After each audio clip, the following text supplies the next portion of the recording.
Hospital General Zacatecas de los Servicios de Salud. Sean todos bienvenidos. Y el día de hoy es un placer presentar al doctor Juan Manuel Cortés Ramírez, quien es profesor de posgrado de nuestro hospital. Él es médico cirujano partero, egresado de la Facultad de Medicina Humana y Ciencias de la Salud de la Universidad Autónoma de Zacatecas. Realizó su especialidad en Medicina Interna en la Benemérita Universidad Autónoma de Puebla, licenciado en Filosofía y Letras por la Universidad del Valle de Atemajac, especialidad en Cardiología por el Instituto Nacional de Cardiología Ignacio Chávez.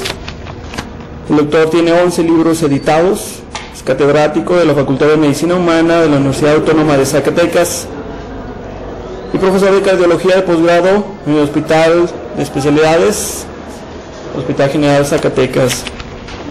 Es maestro titular de Nefrología en la Escuela de Medicina de la Universidad Autónoma de Zacatecas. Pertenece además a la Sociedad Mexicana de Cardiología, miembro afiliado a la Sociedad Internacional de Internos y Becarios del Instituto de Cardiología. Pertenece a la Asociación Nacional de Cardiólogos de México, a la Sociedad Mexicana de Electrofisiología y Estimulación Cardíaca. Y por supuesto adscrito al Hospital General Zacatecas de Servicios de Salud en la de Medicina Interna y Cardiología. Es un placer contar con la presencia del doctor Juan Manuel Cortés Ramírez, quien, bueno, además de su currículum que hemos tenido que resumir, reconocer siempre su propuesta y su invitación siempre cordial para continuar aprendiendo y continuar preparándonos. Y muestra de ello, pues, la gran cantidad de artículos que el doctor, de hecho, es probablemente el profesor de nuestro hospital que más artículos ha publicado, y siempre con esa dinámica y ese entusiasmo que contagia a cada uno de nuestros residentes y a nosotros también. Damos la bienvenida al doctor, quien el día de hoy nos va a platicar el cierre del conducto arterioso por vía cutánea.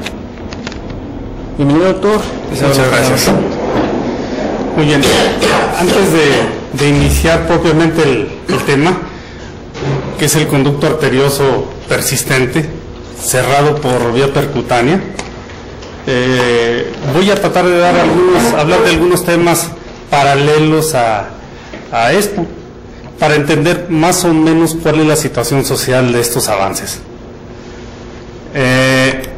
La práctica médica aplicada al enfermo es un proceso conocido por todos los inmersos en esta profesión.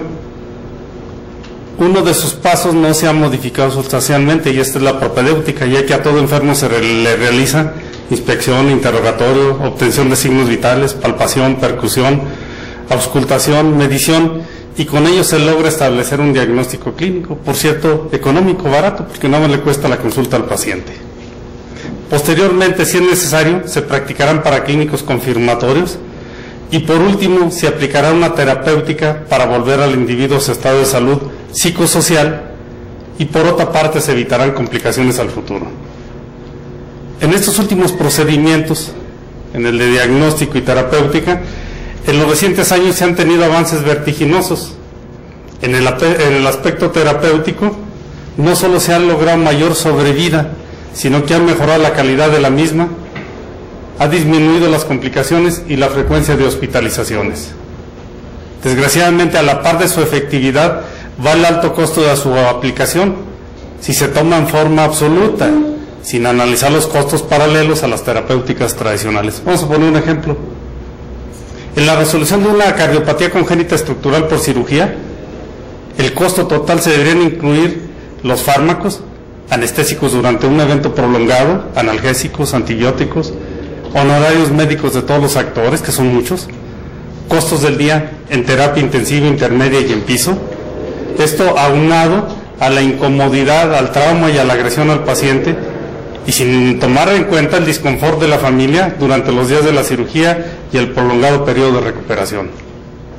Enseguida vamos a analizar un procedimiento de los que podemos echar mano en forma rutinaria, de acuerdo a los avances de la medicina actual, que evitarían todos los inconvenientes que acabamos de mencionar. Si comparamos, a final de cuentas, los costos totales no estarían tan desfasados y además se realiza en nuestro medio. Vamos a hablar un poquito de anatomía y fisiología del conducto arterioso y por qué se hace persistente. El ductus o conducto arterioso deriva de la porción dorsal del sexto arco aórtico y conecta directamente con el tronco de la arteria pulmonar con la aorta descendente, distal siempre al origen de la arteria subclavia izquierda. En el feto es el vaso por el que pasa el mayor porcentaje del gasto del ventrículo derecho. Las prostaglandinas producen y mantienen su relajación activa durante la vida intrauterina, actuando con otros productos por las vías del citocromo P450 monoxigenasa o del óxido nítrico. Su cierre se va a dar en dos fases. Primero viene el cierre funcional, que sucede en las primeras 12 horas de vida extrauterina, en el cual la luz se ocluye por protusión de la íntima y por necrosis de la misma. A las 2 o 3 semanas de vida extrauterina concluye el proceso de cierre de la luz y entonces el conducto arterioso se convierte en ligamento arterioso. De tal manera que a las 8 semanas, el 90% de los nacidos a términos, el ductus está cerrado. De los mecanismos que se implican en el cierre destacan, principalmente, hay que tener atención en esto, porque acuérdense que se adjudicaba a la altura de Zacatecas, por una baja en la saturación de oxígeno, el que hubiera más conductos arteriosos. Entonces, los mecanismos implicados en el cierre está el aumento de la PO2 o la disminución de las prostaglandinas. Pero también existe una alteración genética en algunos individuos que determinarán una modificación en el músculo del ductus, con una deficiencia en músculo liso y un aumento del tejido elástico, y esto predispondría a la persistencia del ductus arterioso. La persistencia de este conducto arterioso, tras el nacimiento del niño, el llanto del niño, al tener su llanto, viene la disminución de la resistencia vascular pulmonar al nacer, llorar el niño. Y esto, si no ha cerrado, si persiste el conducto abierto, va a producir un cortocircuito de izquierda a derecha. Por eso es una cardiopatía congénita acianógena y va a originar una sobrecarga volumétrica en pequeño circuito, en pulmonar, en arteria, en capilares y en venas pulmonares, así como en cavidades izquierdas, aurículo y ventrículo, con un aumento del volumen latido, un aumento de la poscarga o llenado telediastólico del ventrículo izquierdo, con dilatación y aumento del tamaño de este. Si esto persiste y no se cierra el ductus, entonces originará un fallo cardíaco izquierdo y edema pulmonar, y se dispararán simultáneamente los mecanismos neurohormonales compensatorios de la falla de bomba, mediados por el sistema simpático adrenal y renina-angiotensina-aldosterona, que si persisten por mucho tiempo, al inicio son un mecanismo compensatorio agudo favorable al paciente, pero si persisten por varias semanas o meses, entonces van a provocar daño por la hiperdinamia, por la hipertrofia miocárdica, y van a provocar retención de líquidos y sobrecarga de volumen retrógrado. Y esto además va a comprometer el flujo coronario, el conducto arterioso, por robo aórtico. ¿Qué quiere decir esto? Que al salir el volumen latido, parte se va a ir al callado de la aorta descendente, y parte se va a ir por el cortocircuito. Entonces va a haber ese secuestro. Entonces va a disminuir el flujo coronario por este robo aórtico y por el aumento de la presión telediastólicas que mencionamos. Por otra parte, el hiperflujo pulmonar, recuerden que hay una sobrecarga volumétrica, impide la regresión de la capa muscular lisa de las arterias pulmonares y va a desarrollar hipertensión pulmonar fija. Y esto entonces nos va a tener una enfermedad vascular pulmonar que se puede ver exacerbada por trombosis o por proliferación fibrosa. El grado extremo de esto va a originar que se invierta el cortocircuito y sea de derecha a izquierda, y entonces el niño, que era cianógeno, se va a volver cianógena esta cardiopatía, lo que llamamos el Eisenmenger. Ese es más o menos lo que sucede en la historia natural del ductus arterioso. Recordemos, el 90% cierra y los demás nos van a dar toda esta serie de alteraciones fisiopatológicas que acabamos de mencionar. Entonces, las malformaciones congénitas, de todas las malformaciones del tubo neural, etcétera, de todas esas malformaciones congénitas, las más frecuentes son las cardiopatías, con una prevalencia mundial entre el 2.1 y el 12.3 por 1000 recién nacidos. Si se fijan, está muy desfasado el valor. Generalmente cuando hablamos de cifras de este tipo, hablamos de 2.1 contra a 3.1, aquí es más del 10%. ¿Por qué? Porque hay lugares en donde no se hablan estadísticas de nada. Entonces, esas son donde se desfasan estos valores. Hace todavía unos 30 años, 35 años, la supervivencia, los pacientes con cardiopatías congénitas, las 2/3 partes de ellos morían el primer año de vida. Vean ustedes cómo se ha mejorado. La supervivencia global en la actualidad es del 85%. Gracias a los cirujanos cardiovasculares como el doctor Hugo, que está aquí. ¿Sí? La incidencia, ahora hablando propiamente del conducto arterioso y ya no de las cardiopatías congénitas, es de 1 en 2.000 a 2.500 niños nacidos a términos. De las cardiopatías congénitas, el conducto arterioso es de los más frecuentes de las cardiopatías congénitas, es el 10 al 20% de todas las cardiopatías congénitas. Es más frecuente en niñas, de 2 a 1. Y es multifactorial. Hay otros factores, hay otras comorbilidades que pueden favorecer su presentación, como la rubiola en la madre en el primer trimestre, puede ser secundaria también a teratógenos, alcohol, anticonvulsivantes, anfetaminas o a cromosomopatías. También hay una base hereditaria, como habíamos mencionado, en la cual predomina el músculo liso, va a estar disminuido en relación con el músculo elástico y esto va a impedir un cierre temprano del ductus. Vamos a ver otras estadísticas en cuanto a las cardiopatías congénitas. Aquí tenemos una del Centro Médico Nacional. Volvemos a ver, el conducto es el más numeroso. La comunicación interauricular se presenta en el 16.8% de estas cardiopatías congénitas, la C y B en el 11%. Por suerte, todas las simples son las más frecuentes. Las complejas, como el FALOP, la tenemos en un 9.8%. Y aquí tenemos otra estadística que nunca la tomamos en cuenta. En México, las cardiopatías congénitas, estamos hablando de nuestro país, en niños menores de 1 año, ocupa el 6º lugar como causa de muerte. Y se va hasta el 3er lugar si hablamos de niños entre 1 y 4 años. Entonces es letal. En Zacatecas, aquí en nuestro medio, las cardiopatías congénitas en el 2007, de acuerdo al INEGI, tuvieron una tasa de mortalidad por 1000 habitantes menores de 1 año de 3.28.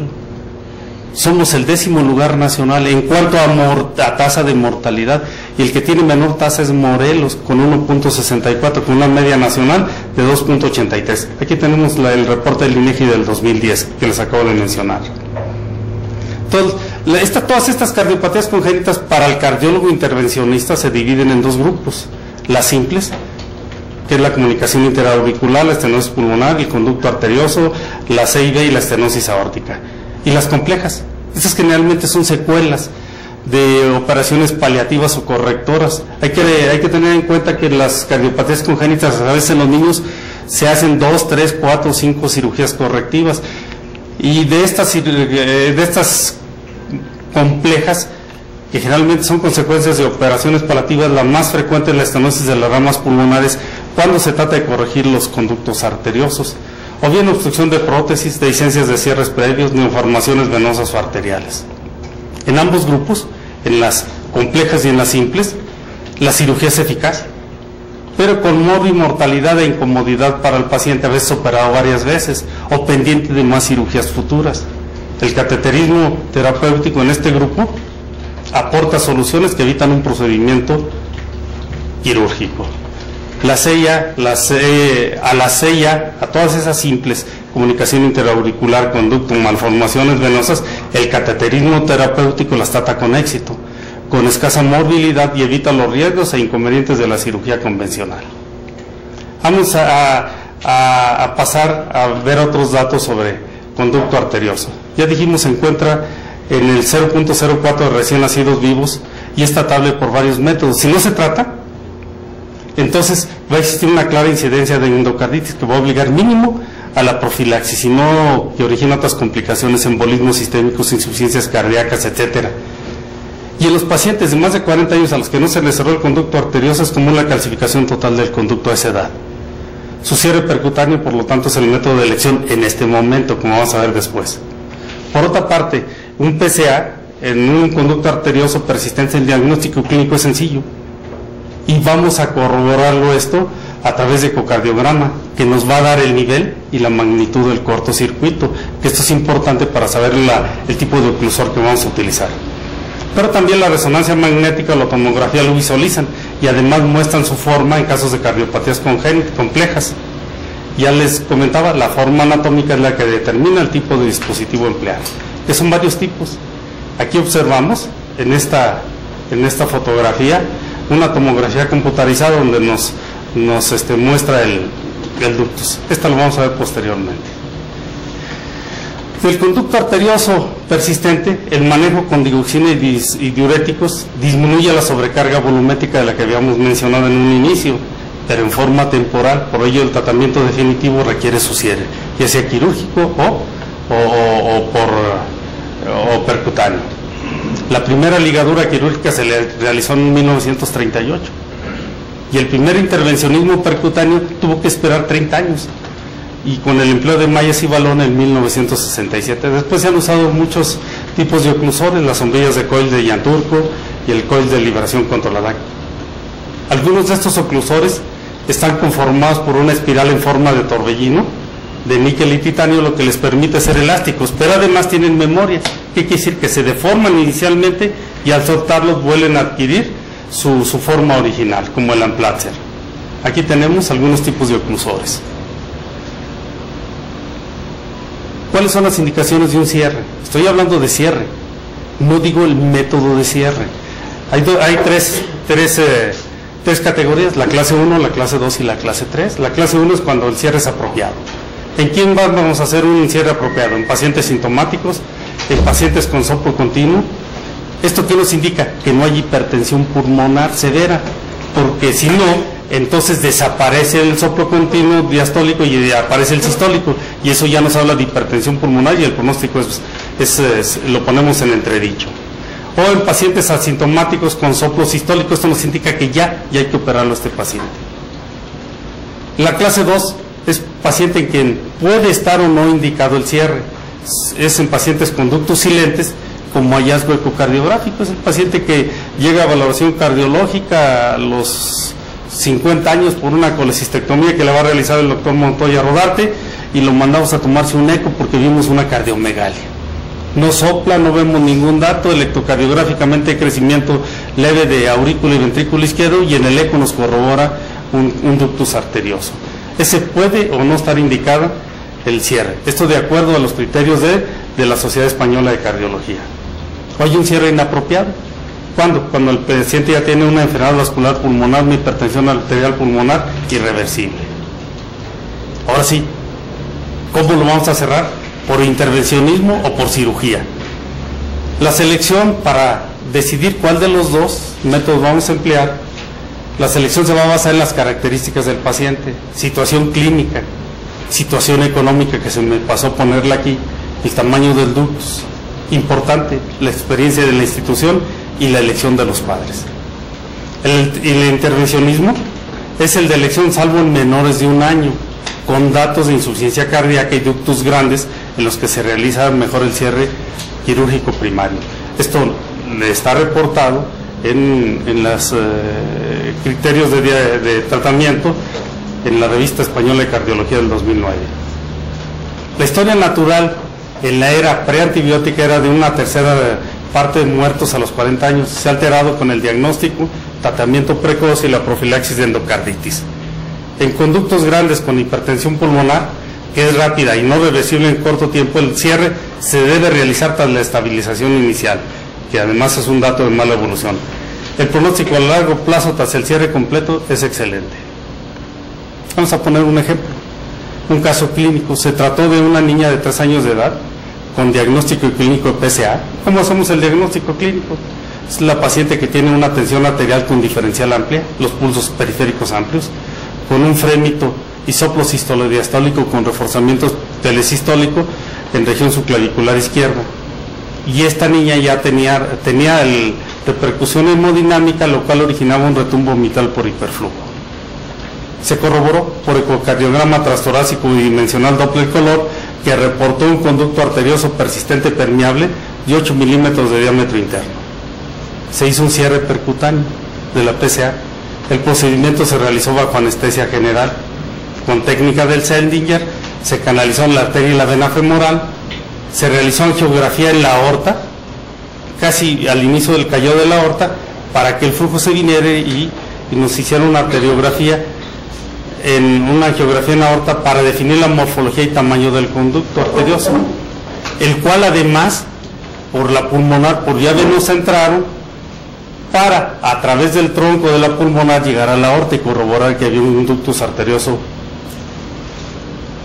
persistente. Aquí lo tenemos, esta es la aorta, el medio de contraste se pone distal, al bajar nos pinta toda la aorta, el ducto arterioso, y aparece el medio de contraste en la arteria pulmonar.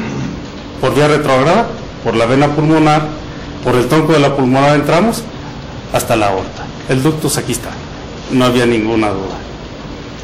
Para el implante se cruzó el ductus con catéter y guía de intercambio, se posicionó una vaina en la aorta descendente, se lleva el dispositivo por allá y se libera por angiografías de control por el catéter arterial. Se utilizó un oclusor de 8 por 6 milímetros, hay un cable liberador, se atornilla, es como el que lleva el oclusor que habíamos visto, se atornilla en la punta, el cable liberador se avanzó a través de la vaina liberadora y se coloca en el extremo aórtico. Es como un yoyo, se pone en el extremo aórtico del conducto arterioso y el otro dentro del extremo pulmonar. Se realiza una angiografía ahí para ver si hay flujo residual y una vez corroborando que está en una posición adecuada y que no hay flujo, se libera el oclusor. Se practica nueva angiografía por aorta para descartar cortocircuito hacia tronco de la pulmonar y se retiran los catéteres y se practicó hemostasia. Aquí lo tenemos, en aorta. Se hace el disparo, ya no pasó a la pulmonar, ya no lo tenemos. Y por vía retrógrada ya no pasó el catéter. La paciente fue dada de alta al día siguiente. Esto se hizo por la tarde, al día siguiente se fue a su casa con previa evaluación clínica, encontrándose ausentes frémitos y soplos subclaviculares izquierdos. Se citó con ecocardiograma bidimensional Doppler color a la semana del evento, el cual mostró oclusión completa. Entonces, esta es una técnica sencilla, carente de morbimortalidad. Las complicaciones ocasionales son la embolización o la estenosis de la rama pulmonar izquierda. En un reporte, en esta revista, de un seguimiento de 20 años, acuérdense que inició el cierre percutáneo en los 69, en 70, hace 40 años. Se hizo un seguimiento a 20 años y mostró eficacia, ausencia de complicaciones tardías, incluso de endocarditis bacteriana subaguda. Entonces, el cierre de la PCA tras catéter es una técnica que en manos expertas es inocua, rápida y que permite reducir días de hospitalización en terapia intensiva o en piso. Evita las complicaciones y las molestias propias de un posoperatorio y es una alternativa adecuada en nuestra entidad federativa. Ese es el caso que les quería presentar. Entonces hay otras técnicas que podemos emplear. Hay que utilizar los avances tecnológicos que tenemos en aquellos casos en que está indicado. La cirugía TIR sigue teniendo su lugar. Muchas gracias.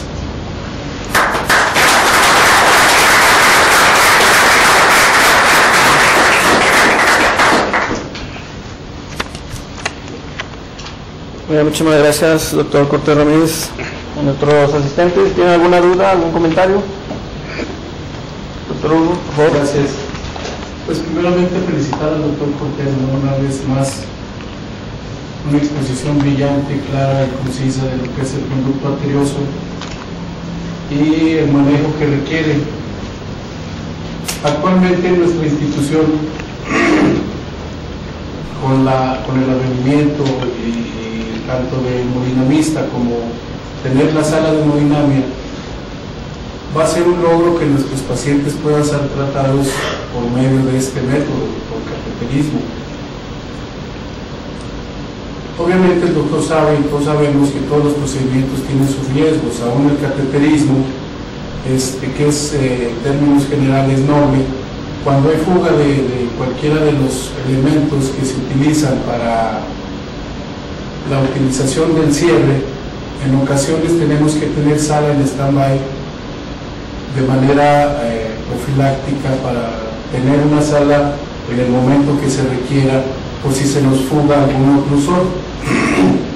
Aproximadamente ya menos del 1% en manos expertas han tenido estos problemas. Sin embargo, a la medida que aumente el volumen de pacientes manejados, va a ser mayor nuestra experiencia, pero también al aumentar nuestros pacientes podemos aumentar la posibilidad de complicaciones. Esto es otro. Nuestra experiencia aquí con la cirugía, después de más de 10 años,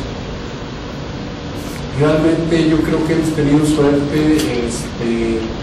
Tuvimos la oportunidad en nuestra llegada de tener el apoyo del doctor Montoya en su momento y comenzar a hacer cierres quirúrgicos de los conductos. Los procedimientos, pues en aquel momento cuando iniciábamos eran quirúrgicamente procedimientos muy grandes, les dejábamos 2 sondas endopleurales. Actualmente la cirugía se nos ha ido haciendo más sencilla conforme vamos generando nuestra experiencia. Hasta el momento yo creo que hemos de tener más de o cerca de 700 casos sin mortalidad. Hasta el momento no tenemos ningún paciente que hayamos perdido por causa de la cirugía de conducto. Sí hemos tenido eventos del tamaño de rupturas de aorta o de perforación de pulmonares en pacientes que hemos hecho el intento de hacer cierres quirúrgicos en adultos, que esto quirúrgicamente es pues un ejercicio un poco más complejo, ¿no? Sabemos que se calcifican, que hay endocarditis y que los problemas de las dimensiones de los conductos per se hacen que este procedimiento sea mucho más complejo, y es donde hemos tenido los eventos adversos, tanto una ruptura de aorta en un niño de 12 años como una perforación de pulmonar en una paciente de 21 años. Esta paciente no pudimos hacer más que hemostasia, dejamos el conducto todavía permeable. Posteriormente se envió, cuando llegó el doctor Cortés al Instituto Nacional de Cardiología, allá le pusieron un oclusor. Esto quiere decir que cerramos parcialmente el conducto al hacer hemostasia y tuvieron la oportunidad de hacer un cierre con oclusor vía percutánea. Yo creo que la perspectiva para nuestros pacientes es buena. A medida que vayamos teniendo experiencia tanto en el diagnóstico, que nuestros cardiólogos, ecocardiografistas cada vez son más certeros, podemos tener un pronóstico excelente para nuestros pacientes. El futuro para los niños de Zacatecas que tengan conducto arterioso, y lo digo, no crean que con mucho gusto, pero yo creo que la situación va a ser que estos niños van a tener que pasar a manos del hemodinamista y estar nosotros a la expectativa de que no tengamos ninguna necesidad de intervenir estos niños. Aún el costo no lo hace masivo, realmente es un costo que es generoso el procedimiento y el costo del elemento a colocar, pero yo creo que aún con esto, teniendo el apoyo de las autoridades, podemos subsanar esta situación y ofrecerle a los niños zacatecanos esta nueva alternativa. Felicidades, doctor. Gracias. Gracias. ¿Alguien más? Doctor Montoya, por favor. Bueno, pues después de este pasaje tan didáctico que nos hizo este recorrido que nos hizo el doctor Cortés Ramírez por la biología, por la anatomía, por la histología, pues nos hace comprender muy claramente esta patología, y a la vez pues nos actualiza de una manera muy importante los tratamientos que en la actualidad existen para este tipo de patología. Esto quiere decir que pues en Zacatecas existe la inquietud y el recurso humano, tanto a nivel clínico, a nivel de laboratorio, a nivel de personal calificado para llevarlo a cabo, y esto es un gran avance. Y esto lo menciono no fortuitamente, sino porque precisamente los alumnos se den cuenta que se avanza, en la medicina se avanza diariamente, y que estos avances tienen que estar al alcance pues de ustedes como conocimiento, y pugnar porque obviamente, ¿verdad?, nuestros pacientes gocen de estos beneficios, que ojalá lleguen a socializarse, que estén al alcance de todos. Quiere decir que esto sería, pues como ya lo dijo el doctor muy claramente, menos costo, menos agresión, menos exposición, menos respuesta biológica al trauma, que anteriormente, pues el doctor Hugo ya lo sabe, también porque lo vi, pues las grandes cirugías de corazón eran realmente toda una parafernalia, ¿verdad? Y siguen siendo, es que no se pueden hacer. Todavía, afortunadamente, pues la cirugía tradicional tiene sus lugares. ¿Por qué? Porque todavía no se logra dominar toda la patología mediante estos métodos intervencionistas endovasculares generalmente. No solo en la caja torácica, no solo en el corazón, hay procedimientos, como ustedes lo saben, están invadiendo todas las especialidades. En abdomen, pues ya también hay bastantes procedimientos que se utilizan estas intervenciones endovasculares. Felicidades, doctor Cortés. Creo que la inquietud que siempre ha manifestado en estar al tanto, pues se manifiesta también como maestro, y eso pues tiene su importancia, ya que lo más importante de un maestro pues es también actualizar sus contenidos y no quedarse con ellos. Y lo digo porque pues hay gran cantidad de alumnos, y nosotros que también aprendemos definitivamente, siempre seremos alumnos nosotros. Muy buena exposición, muy actualizada y muy moderna. Muchas gracias. Gracias, doctor. A las sedes que nos acompañan el día de hoy, si tienen alguna duda o algún comentario, en la Dirección General de Tecnologías de la Información. Bueno, realmente de todas nuestras videoconferencias siempre sacamos muy buenos resultados y bonitas experiencias, y reconocer pues realmente el interés y el esfuerzo que siempre el doctor Juan Manuel Cortés Ramírez ha mostrado en el aspecto didáctico, académico, de enseñanza y muy especialmente científico, y es una clara muestra de ello, abriendo también nuevas perspectivas y aprovechando las nuevas oportunidades que la tecnología nos brinda, a la vez de la oportunidad que tenemos con un nuevo hospital y con un nuevo equipo, que esto también nos ha facilitado mucho el trabajo a nosotros como médicos, tanto en el abordaje para el diagnóstico como para el tratamiento. También reconocer a nuestros profesores que nos acompañan, que eso realmente fortalece todas estas actividades y enriquecen muchísimo, y los resultados, por supuesto, reditúan en cada uno de nosotros y al final en nuestros pacientes. Adelante, si tienen sus comentarios en la Universidad Nacional de Chimborazo, por favor. La pregunta es la siguiente. Buenas tardes. Primero, agradeciendo la conferencia. ¿El dispositivo colocado es definitivo o hay que hacer algún recambio? No, es definitivo.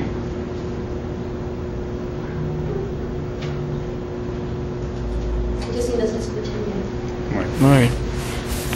Bueno, pues si no existen más dudas ni comentarios, queremos agradecer su excelente presentación al doctor Juan Manuel Cortés Ramírez. Muchísimas gracias, doctor. Muchísimas felicidades por su presentación.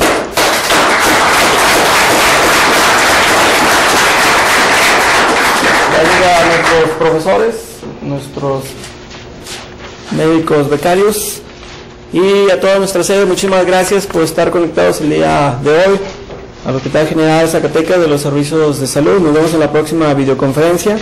Especial agradecimiento a la Universidad Autónoma de Ciudad Juárez y a la Universidad Autónoma de Zacatecas por su apoyo para esta conexión, y nos vemos en la siguiente videoconferencia. Gracias a todos. Muy bien.